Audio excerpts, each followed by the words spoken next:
My name is Dr. Boyce Watkins. Welcome to the Black Financial Channel. This is theblackfinancialchannel.com. I want to talk about student loans. It came to mind today. I did a video about it yesterday, but I had to do kind of a follow-up because I saw a really great point that was made by Jay Morrison. Jay Morrison was bringing up student loans today, and I got to talk to Jay. Jay's a friend of mine. And one thing that Jay mentioned was something that is smart and obvious, and I agree with him 100%. He says, why is it so easy to get student loans, even up to hundreds of thousands of dollars, with no job and no collateral? But you have to work miracles, hacks, and tricks to get a business or real estate loan, even with the collateral of the business assets or the land and the property. I'm going to kind of explain some of that to you in terms of why student loans are easier to get than business loans, mortgages, and even auto loans. Auto loans are pretty easy to get too, but I would say student loans are the easiest to get. So buckle up your seatbelt, get comfortable. We're going to get started on the Black Financial Channel right now.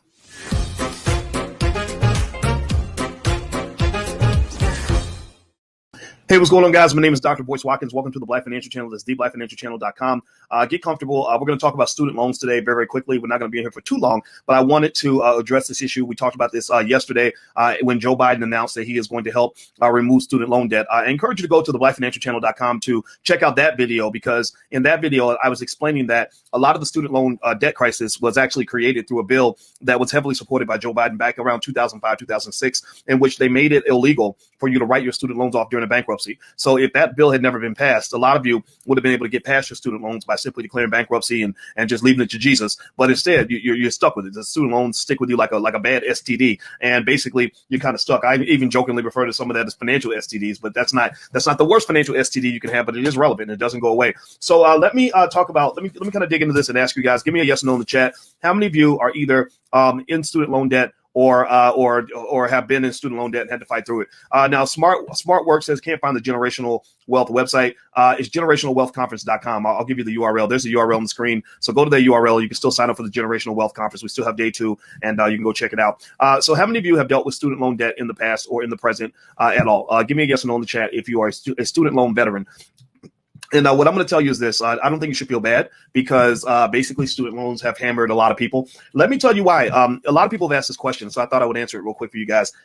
They would ask, why is it so easy for me to get a student loan of hundreds of thousands of dollars when I've got no assets, no income, no collateral, and not even a credit history? I mean, don't you think give me a yes or no if you think that's a little bit strange that you can get these massive amounts of money loaned to you when you're 18 years old and you have no assets, no credit history, no financial literacy, don't know nothing about nothing, but they're loaning you $100,000 at a time.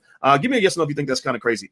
I think it's very strange. It doesn't make any sense. Well, if you look at the research behind it, it does make sense for the people that are making those loans. It doesn't make sense for you. It makes sense for them. Let me explain a couple of reasons why student loan debt is so easy to obtain and what it's actually done to the U.S. economy. First of all, let me start by saying that the student loan debt crisis is literally the next financial bubble that's going to bust, and it's going to body slam the U.S. economy. The same way, anybody remember when you had the crisis with mortgage-backed securities?